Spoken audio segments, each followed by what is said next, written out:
Hello everyone, welcome to my podcast going from thousands to millions. I've got a special guest and you know what? I am excited again, right? Oscar, how are you? Welcome to the show. I'm well, thank you Sam. Thank you for having me, brother. It's good to meet you. It's good to see you, mate. We caught up, when was it, a couple of weeks ago? We went for a walk. 2 weeks ago now, yep. And we did the tan. We did the tan, that's right, the 3.5k walk. And you know what? You told me your story and what a great story. What a, Thank you know, you. and you know what it is, mate? I went home and I told my wife about it. Oh, I've told my friends about it. How old are you? 23? 28. 28. 28, Okay, you look yeah. 23. What are you Yeah, I know. I was 80. Yeah. It's 28. nice. 28. And mate, what I want to know is, first of all, I want to cover your story a little bit, right? Yep. How you got to do what you do today, Mm-hmm. and your background. So you were born here, Australia? Born in Australia, yeah. You went Yep. to school, finished high school? I did. I finished Yeah. high school. And then tell me what happened from there. Finished high school when I just turned 17, so Okay, yeah. I was a year younger than everyone else. I started uni at 17. I did a business degree at Monash. Yeah. I hated school. I hated the later years of high school. Yeah. Earlier school, I was all right. I got good grades and I did what I was told. But Yeah. as I sort of went through the later years of school, I really didn't like it. I got all right grades, but Why didn't you like it? What was it that you didn't like? I just didn't agree with the curriculum. You know, when you're doing math methods and you're doing math with the alphabet, and I'm like, when am I ever going to use this again? And I just didn't see the value in what they were teaching us. So I did what I had to do to get the score that I needed to get into uni, and I did that. And then I started university. My father was a concreter. Yeah. He had a concreting business with a few guys working for him. So I started labouring for him in the later years of high school and then while at uni. Yeah, yeah, So I was working for him 3 or 4 days a week. yeah. I was studying full time, doing a business degree, and I was working Sundays at a local garden supplies. Yeah. And I was boxing as well. I Yeah. was fighting professionally, so Wow. I was having 3 or 4 fights a year and getting paid to fight. So No way. That's pretty cool. Yeah, it's a good part of my Yeah. a cool part of my journey too, because Yeah. a lot of character building in that sport. So Yeah. was working really hard, training really hard through uni, just always busy, and finished my degree. And my dad said, because I had a brother who was working for my dad as well, Yeah. he said, boys, if you want, the company's yours for the taking. Yeah. And I said, Dad, a few years in the concrete's enough for me. I want to get as far away from concrete as I can. Yeah. He said, all right, what are you going to do? And I said, I really want to get into property development. Yeah. So I had the smallest insight into property development just from being a concreter. Would come on site for developers Yeah. and, would pour the concrete slab and then would go and would come back 9 months later and they built these townhouses and would do the driveways and crossovers and stuff. And Yeah. I'd be like, shit, look what these guys have done. This is awesome. Pretty cool. No idea about the money, no idea about the planning side, what was involved. I just like the creative side of it. Yeah. So I said to Dad, I'm going to get into property development. Yeah. I'd saved 50 grand through, the later years of high school and uni. That's from all the work that you did. All the work that I've been doing, and, I wasn't spending much because I was fighting, I wasn't partying at all, like I was living a pretty straight life. Yeah. And I found a little duplex site that I had scoped, because I used to do a lot of running. I used to run 10Ks. Yeah, exactly right. 10Ks 4 mornings a week. And I'd run around and look what sites were in the area and stuff like that. And I had no idea what I was looking for, but I pretend I did. And I found this site and I went to the bank and I said, got my deposit here. I want to buy this site. I'm going to develop it. Yeah. And it was at a time where funds were quite easy to get. With the right insurances, you could get, all you need is, you could get away with a 5% deposit. Yeah.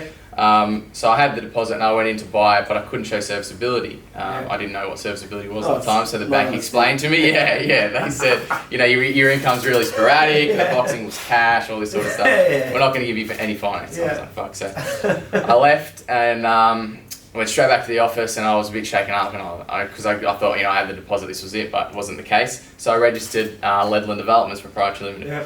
Which you just sent me. Yes, Yeah. exactly right. So that was the end of 2013. I went back to the bank 2 days later with my company registration that come in the mail. I put it in a nice loose leaf envelope, slid it across the desk. He said, I'm a businessman. Here's my deposit. Give me my fucking loan. Wasn't to be. Two-day-old company, no trading history, no references, nothing like that. She said, no, you're not getting any money. She said, what you need is a guarantor. Yeah. And I said, I don't know how I'm going to do that. So I left. I went and spoke to my old man. I said, listen, got the deposit. I'm getting into development. Do you want to partner up? Don't want anything for nothing. Yeah. All I need you to do is show serviceability. He had cash flow from his business. I'm like, can you show serviceability on this loan? He said, yep, I'm happy to partner with you, but you've got to do something commercial so I can pour the concrete. I love that. So that was the beginning of the partnership and the segue into commercial, because I had always thought, when I thought of development, I thought townhouses, apartments, that's just what I thought. I'd never even thought of the commercial side of it, and that was the introduction to commercial. So the little duplex site that I had scoped that went to somebody else, and they went on and did the subdivision and the development that I thought I could have done that probably never really could have happened. But so then, while I was still working for him full time, we decided to find a commercial site to get into development, and we ended up finding one, and the first site was like an incredible learning curve. Nearly went broke 3 times. So the story you told me, okay, and this is a story that really stood out for me, right? The part that, tell me the story about the one that you found, and there was some problems with it, and what you did. Like, I reckon 99% of people wouldn't do, right? Measuring up, and tell me the story. Tell me that part. So this was an industrial property down on the peninsula. Was this one of the first ones? This was the very first one. The very first time. Yeah. Tell us this, because it shows so much resilience, and when you did this, you wouldn't have thought about it, right? How much, like what you did, because I think in life, people say luck. I don't believe in luck. I believe in like opportunities and what you do with it, like those crucial moments, turning points, and it's what you do with it. Because I think it comes. Some people see it and some people don't. Some people do something with it and some people don't. Yeah. And at that moment, you don't realize. But later, when you look back, they always say, I think Steve Jobs said it. He goes, "You can connect the dots after the event." All the dots, right? Yeah. Because at the end, you don't know, like, something bad happens, something good happens. You don't know, you go, why this, why that. But later, when you look back, you can connect all. 100%. So tell us that part, because it's really good. So this property, it was $800,000, which was a lot more than I wanted to spend, but I just couldn't find a commercial property, at that $300,000-$400,000 with there were resi sites available. So we found this site, and it was the only commercial property I knew that was available. It was an industrial piece of land. I'm like, this is the one, I'm going to have a look into this. And started making some inquiries with real estate agents and stuff like that. And before I know it, we got a call from another developer just giving us the heads up that the site was undevelopable. Yep. So then we spoke to the agent, they said, there's some drainage issues, it can't be subdivided. And then we found out that somebody had bought it to develop it a couple of years earlier, they couldn't develop it, they went broke, and the bank took it off them. And then somebody had bought it off that person who'd gone off the bank, and they were now selling it because they had realised it couldn't be developed. So 2 people went through. Yeah. They failed. Yeah, they failed, and then this guy. And you bought it. And then, what I said was, we had no idea if we could fund it. We didn't know any of this. You didn't know any of this. What we did was we got it under contract, but we had 6 months to do what I know now is called a due diligence period. I didn't know it at the time. You didn't know? No, I didn't know. Just like, I need to be able to pull out up to 6 months before we go through with the purchase. So we got it under contract, and we went and met with a civil engineer, and he explained why it couldn't be developed. How did you feel then? So take me back to that moment. The guy tells you just you put in an offer for it. Probably for $800,000. Yeah. What did you feel when you heard that? 2 other people bought it. We put a 5% deposit on it, so that was near enough my $50,000 done. So it was devastating in a way. It was devastating, and it wasn't the money that was devastating. It was, I really wanted to be a developer. At this point, I'd finished fighting, and I was Oscar the fighter, Oscar the boxer everywhere. And then everyone I was seeing, how's fighting? I've retired, and they couldn't make sense of it. And I was doing really well, but I really wanted to focus on business. So I was really trying to make this transition to becoming Oscar the developer, and I thought I was on my way to that, and then this hurdle just crushed me. So you would have been a failure. You would have let you have to prove something to other people, like in a way that I can do I this. was trying to prove it to myself too, bro. Which is Like, the most yeah, important thing. yeah. I was trying to prove that I'm not going to be a concreter. I'm not going to be a professional fighter forever. This is what I want to do. So yeah, go on. Yeah. So I met with the engineer, and he explained that there was a sewer drain and a stormwater drain opposite the property, and because of the levels, you couldn't get fallout into them. And he explained it in layman's terms. He said they're not deep enough, and I said, well, how much deeper would they have to be? And he said, it doesn't matter, it doesn't work. He said, I've been through this, and he pulled out all these files on the job. He's like, I've been through this 3 times, everybody's tried, nothing can happen. He said, here's the levels, Melbourne Water issued levels, it can't be done. Yeah. I said, well, how do you know? And he said, because I've plotted it. I said, what if the levels are wrong? And this guy, he's the most straight shooting guy, like incredible bloke, but just very straight. He just looked at him like I, questioned his integrity. What do you mean? What if the levels are wrong? And this is a kid telling me what I was. Yeah, exactly right. Yeah. So I said, well, what if the levels are wrong? And he said, this is a public record. These Melbourne Water levels are public record. So I thought, well, how close is it? Yeah. And he said, it doesn't matter because it doesn't work, but it is relatively close, but it doesn't work. So. So what I did then was we left the meeting, and I was like, fuck. Yeah. What if the levels weren't accurate? What if somebody had measured them, they measured them on Friday afternoon, they were in a rush. How long ago was that? A long time ago. A long time ago. Long time ago. Yeah. So what I did was decided to check them. And these are Melbourne Water drains, so they're a state-owned asset. You're not supposed to go anywhere near them. So what I did was I went to my local plumbing supplier's place, and I was a regular there because for concreting we'd always buy little plumbing fittings and stuff. I said to him, I need a Melbourne Water pit lid lifter. Yeah. He said, what do you need that for? I said, I don't know, the boss just asked me to get it, so I'm going to get it. So alright, so he gave it to me. So what I did was we got my dad's concreting truck and parked it next to the pit, put my little men at work signs out, had my high vis on, shot the levels. And I knew levels inside out from working in concreting and all that sort of stuff. So I plotted these levels, and I checked them against the paperwork that I just plotted a couple, checked the paperwork that the engineer had given me, and there was a difference there. And I was like, there was a difference. There was a difference. Something's wrong. Wow. So then I was like, fuck it. I got my dad, I got my brother. I'm like, you guys got to come with me. Like, we got to do this whole street. We got to plot them all. Yeah. And we plotted on a piece of paper. We went back to the engineer, and we're like, these levels are wrong. And he was like, how would you know that? Yeah. And I was like, oh, we do know that. And he's like, he gave us the whole lifting pit lid is a fence, blah, blah, blah. Yeah. And he said, but you've missed one, so you need to go back. Yeah. So we went back, plotted it, and he charted it out, and he's like, it works.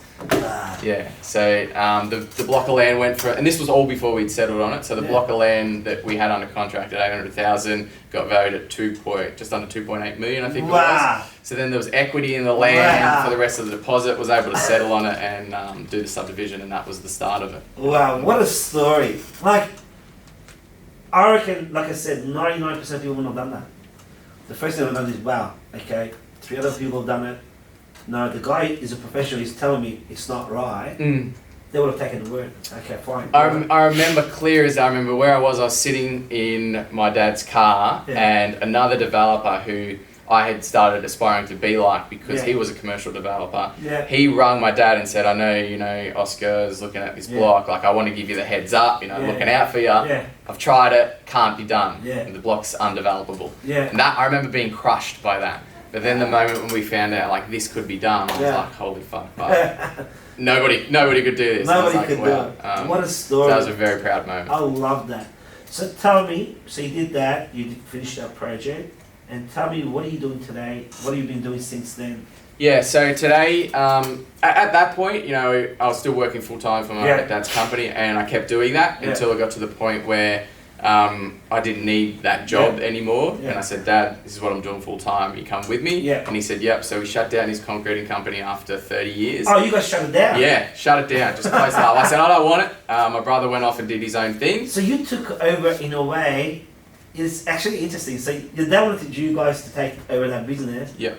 But you actually created something new. Brand new. You know what I mean? Yeah. And you brought that along. Yeah. Together. Yeah. It's actually interesting. It is because my brother, he could have had that company as well. Yeah. But he went off and started his own concreting company completely separate. Yeah. So I was off doing the development thing, and I said, Dad, like, I'm going, you coming? And so he shut his company down, which was, you know, an incredible feat for him. You know, 30 years in the same business, same guys. He had employees that had been with him since before I was born. And for me to say, listen, I'm not doing it, like, I'm going this way. So much more risk, so much more certainty. Are you coming with, or what are you doing? So and he why come with do you me. think that? Why do you think he came with you? I think I know why, but why do you think? Like for me, I've never really reflected on it, to be honest. Yeah, no. What do you think? Because he believed in you. Well, yeah. Because you didn't take the easy way. You know, you didn't just go and there's nothing wrong with that. But you just didn't go and work for your dad and take over that business. You know, which a lot of people do. There's nothing wrong with it. And that's great. The legacy keeps going, but you continue the legacy. But you proved to him by doing what you did. You proved to him that, you know, even at the worst scenario in the situation, you didn't just run and do what most people would do. We had some serious conversations around that. It wasn't, I didn't sit down and say, Dad, I'm going, you come in. It was a progressive thing of, you know, Dad, I don't think we need this cash flow anymore. And he sat down with me a few times and he said, listen, I've done this for 30 years, you know, there's going to be a lot more, you know, we've done it tough for 2 years. There's going to be a lot more struggles to come. Like, if you're in this, I need you to be in this for a long time because he's older. You know, he can't pack up his whole career, come do something with me for 2 years, and then me decide, oh, it's not for me. I'm going to get a job for somebody. He's left. You know, he can't work for anyone after working for himself for 30 years. So, so that was a big moment. And then now we have a small team. There's 5 of us. We'll turn over, scrape just over 50 mil from June to June this year in That's 12.5 months. So we run a construction 28 team. years old. That's huge. It's big numbers. I mean, it's a big number industry. So That doesn't matter what it is, but it's huge. At 28, do you ever think that? Does it ever hit you, or for you? Because you said just before it's in the industry, that's what it is. Do you actually stop and actually take that in, or do you just get on with it and say, that's what it is? So it is, you know, that's normal. I think, I just get on with it, you know. 50 million is, it's not 100 million, so, you know. Why don't you stop and think about it? Does it scare you if you stop and think about it? A little bit, but... Because it becomes daunting, it becomes too much? Not so much that. I mean, just the ambition, like, you know, I'm 28, I haven't got kids yet, like, I'm very focused and I'm super ambitious, so, which is a trap, you know, like, people like us, I can't speak to you, often fall into this trap of, you know, you want the $100,000 car, then you want the 200, then you get the $500,000 car, then you want a few of them, then you end up buying 13 cars. So for me, I've never really stopped, and it's just been so progressive. You know, it didn't go from $1 million to 30. It went from, you know, $1 million to a couple million, then we did 6, and then we did 12, and so. I mean, when you're always looking forward, I think it's a beautiful thing to have somebody say, you know, stop and have a look what you're doing and reflect on it. But I don't do it enough. That's for sure. I think that comes with age. You know, for me, I think I've actually just started doing it at the age of 40, so the last 2 years, because I was scared that if I thought, then I think like I've reached the maximum, and then if I took it in, it will affect me because I'll be like, oh well, I've done well, so then I'll slow down. And then by slowing down, I'll become lazy, I'll become complacent, and someone else will take over. I'll go backwards, and I don't care what anyone says. I think everyone always gets nervous before they go into a fight. You know, they go, oh no, I'm not scared. Of course you are. Of course you're nervous. How can you not be? We're all still humans. You're nervous coming into this podcast. But you know, I get nervous doing this too. Because I always think about, you know what, I want to do my best in this show, but then I think, what's my best? My best is just being myself. And just doing what I can. And, you know, some people will like it and some people won't. Exactly. I can't, you know. But you can't control that. You can't, you know. You just have to be real, right?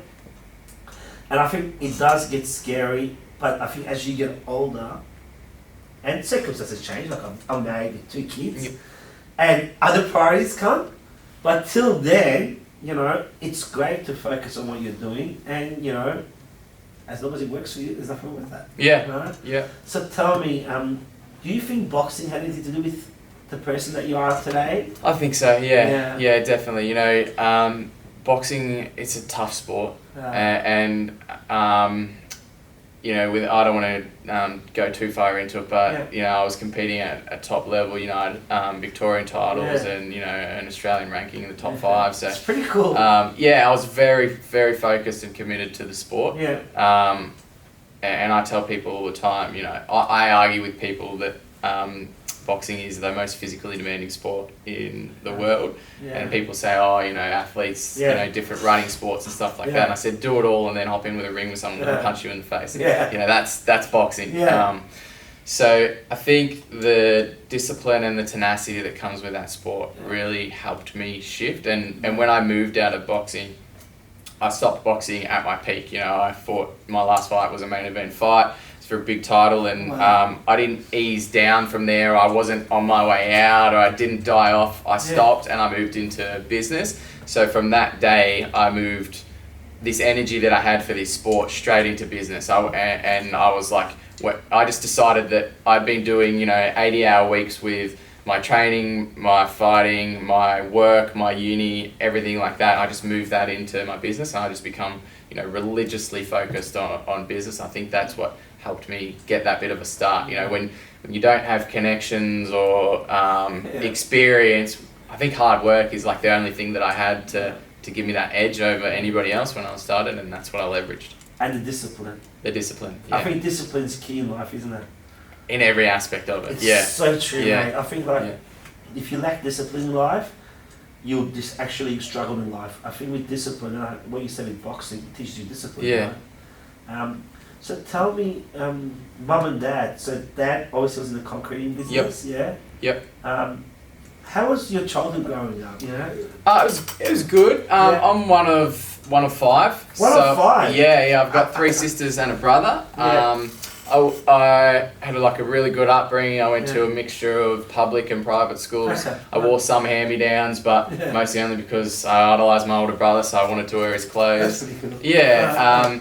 There wasn't big money around. Like, you know, I had my GDR. The first GDR I ever seen was the one that I bought. You know, like cool, I didn't have that. You know. Yeah, I didn't have Ferraris around me. I'd never seen a Rolex till, you know, like 2 months before I bought one. Like, so there wasn't big money around, but I was very, very comfortable and very well looked after. I had, you know, roof over my head and clothes and schooling and stuff like that. It's just normal life. You know? Just a normal life. Yeah, exactly right. Yep. Go away on a holiday, Christmas and stuff like that. And it was a good life. My parents were both very hardworking, so. My dad in his trade and my mum running the family, you know, she run the family very well, and and then now that we're all older, she still works. She doesn't need to work, and but she chooses to. So that's good. So tell me, what are you doing now? Because you just finished a project. Yeah, so and it's a big project. Yeah, we've got a big year planned next year as well. So is this the one? This is the one. We're about halfway through this one. Yeah. So this is a $55 million project. I love the cars you picked. Yeah, exactly right. So the cars in this are no accident. We get the images and then we go back to the artist and say, can you swap? This was a Jeep. I'm like, can you swap that for a G63? Oh, it's a Jeep. Yeah, G63. No, it's a G63 now. So we changed it. You know, there's a C63 in there. I love the G63. There's a 458 in there.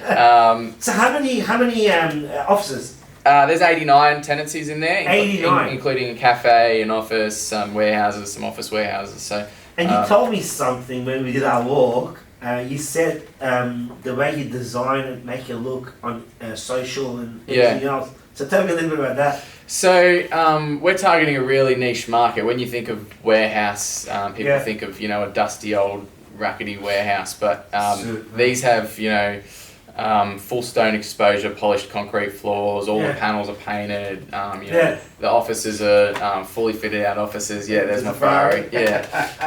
Glass balustrade staircase. So they're a really aesthetic looking building, and we've really just captured a real entrepreneurial market. So we just had an article written on I saw that. Yeah, some of the people that have purchased office and are moving in down there, and it's an incredible community. You know, we've got so many business owners under 30 years old that are doing incredibly well and working with each other. And you know, I'm continually talking to people and I'm like, you know, there's kids running around here everywhere. Yeah. What's going on? You know, there's kids driving Ferraris and the G-Wagon Harley, she runs an incredible business down there. She's just bought a G63. So, and they're all young. It's incredible to see so many young business people all in the one one environment. You're actually creating a community. It's what I never thought about it like yeah, that, man. That's pretty cool because that everything's gone online, right? Social media, all that.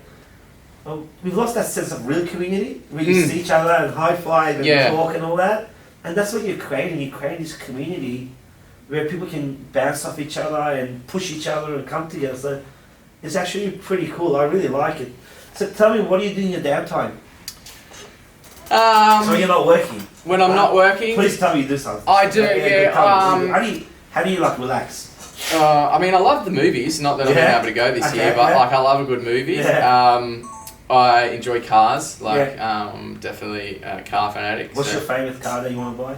I want a 488, but the time will come. Yeah. So it's a beautiful car. I had two. I had one with a black roof, one with red, and it's a special car. Yeah. It's a really, really special car. Yeah. But yeah, so I enjoy cars, hanging out with mates. I enjoy fitness as well still. So still keeping fit? You look fit? Still keep relatively fit. Not as fit as I once was, but still doing a bit of weights, hit the bag every now and again. So So tell me, I always ask this question from everyone. It's going to be a good one, isn't it? Yeah, no, it's just because I always like the whole point of the show is to give back, right? Have conversations with people in our country mainly, right? Because I think we have so many amazing, phenomenal people that really people don't hear about, because we have that culture that we have to keep it quiet, don't talk about it. As soon as you talk about it, people think you're a ranker, arrogant, ranker, this, that, which I'm totally against. Because your success, other people's success, drives others. Because man, when I hear your story, I've told probably 5 or 10 people. Because it's special. It is special, right? Maybe you don't even realize it's what you've done is special, right? And I think it's really important to embrace it and share it. Because by sharing it, you empower so many people, man. You empower so many people that are struggling, so many people that don't know what to do with their life, so many people that are in your place when you were younger, you're still young, you're 22, 23 years old. So the question I have is, what is your advice to the young people out there currently that either don't know what they want to do, or they're confused, or maybe they're scared, I think fear kills you. Yeah. Fear of doing something, fear of being accepted, fear of being good enough, fear of if I fail, what am I going to do? So what is your advice, What would you tell them? So this is something that I've actually been working a lot for myself on recently, which is just being my authentic self. So for me to advise, and that's my piece of advice, is to be yourself, but fundamentally yourself, which is a bit rich because I'm only now trying to figure out how to do that myself. Okay. But something that I struggled with early on was trying to just please everybody, right? From like, what do my parents want me to do? What do my friends want me to do? I look up to this person. Yeah. What does he want me to do? Yeah. I'd go into a meeting and I'd really conform to the other person's values and their intentions, and I just found myself being so not manipulated but malleable, just trying to please everyone. And then the other side of it is fear. You can't do what you want if you're scared. So something for me is being comfortable in doing what I want and having full creative license over my life without worrying about what anybody else is going to think. Should I do this? Should I do that? Should I buy this car? Shouldn't I? Oh, what's this person going to think? So I'm really working to push everybody else. And nobody pushes this on you. It's all for me. It's all in my own head. I've been through it. I've been through exactly the same thing. So I totally get it. My mentors, they don't give a fuck what car I buy. But in my head, they're like, oh, what would he want me to buy? They don't care. So true. So my advice is to really understand what you want as a person, and you don't have to know all the answers at one time, but along the way, just make decisions based on what you want, not what you think you should want, or what you think other people would want of you. So I think that's probably something. I think that's a really good advice, man. And you know what? For you to recognise that at 28, I think I recognised that far later down the track in my life. I totally get you. It's one of the best advice ever, because a lot of people, we comply to society and what society wants.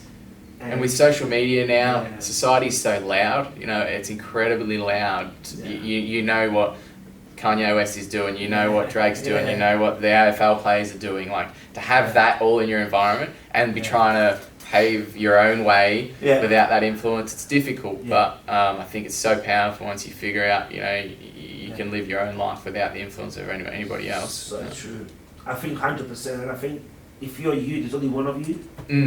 And there's so beauty in authentic. that. Yeah. It's so original. And I always say, perfect is boring and no one's perfect. Exactly right. Yeah. You know, Yeah. you're continuously learning, and you know that's what life's all about. So, mate, what a great honour to talk to you. I have so much respect for you, and I'm like, I've seen a lot in my life, but I'm so blown away with your story. You know? Thank you. It's authentic. You're authentic. I love that. You know, I've got to, you know, I know you love cars. You know, I know you love Ferraris. So today, what we're going to do is we're going to do something special. You know, and I said, you know, for me, it's always been about manifesting. And if you manifest something, it happens, right? I'm a massive believer of energy. I'm a massive believer of, like, you know, I'm not into religion and all that, but I'm into like angels and energy. Yeah. I really am, mate. Like, some Joe Dispenza shit. Man. I feel it, right? Yeah. And one of the things I always did in my life was that I imagined things in my life, right? I put it in my head, and the next thing I did was I always wanted to feel it. You know, if I felt it, if I felt the experience, it gave me this like feeling of, I can't describe it, but it made me want it more, right? Because I knew what it felt like to do that experience, and then when I felt it.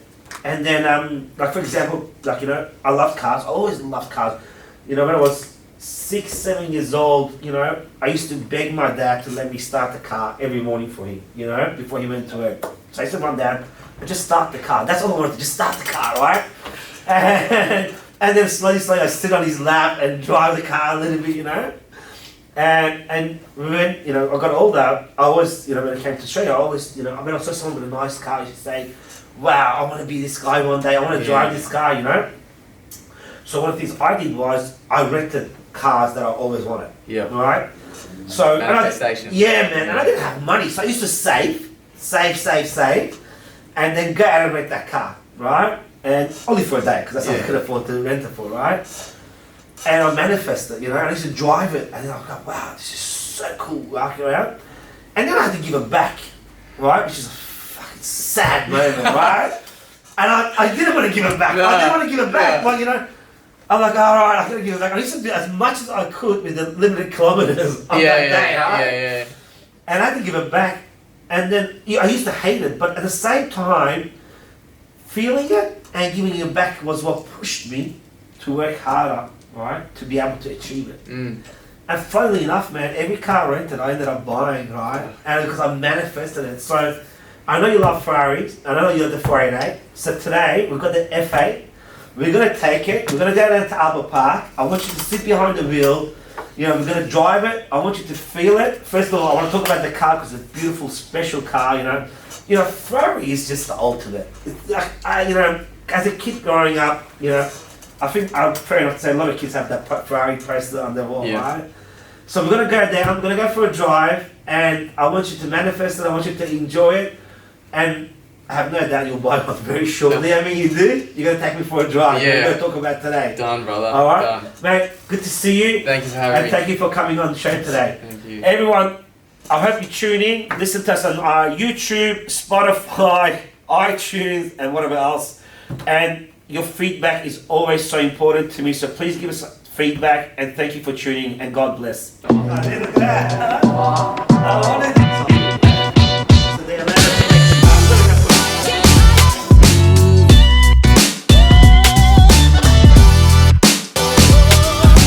Today we got the F8 Spider. First time I'm driving this car, and I'll tell you what, the positioning is just, you know, the seats just hug you, and this car, it's actually, you know, I can see the 488, but I can see so much improvement from the 488 in terms of the sound, in terms of the handling already. So I'm really looking forward to taking it for a drive and experiencing it for the first time, and sharing my experience with you all. But overall, in terms of looks, you know, it's a Ferrari. How can you go wrong? And it's just phenomenal. And I can't wait to share my experience with you guys. So tune in.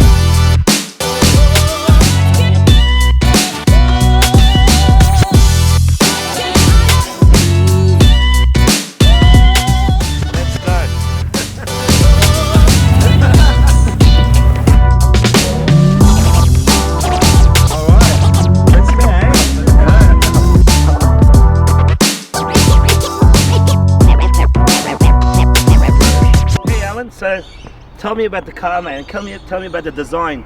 Yeah, so the design of the car, every single shape, every single aspect is designed with purpose. So if you just look at the front of the car, you've got this S duct, which is derived from Formula One technology. That's this, yeah? Yeah. So essentially the air will fiber. travel through the front bumper, over the front bonnet of the car, and really give the car a beautiful lot of downforce, increase the downforce just to give you that handling that you would want.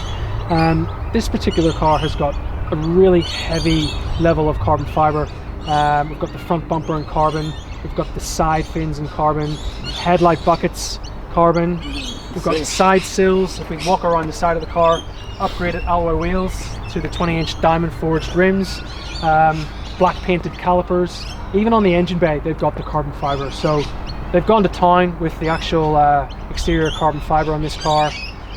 Interior wise, we've got the carbon racing seats, so if you are going to do any sort of track days, those are going to hold you in really nice to all those sort of serious corners that you're going to get into. But yeah, like, these cars have been designed to be used on track and to be really comfortable on the road as well.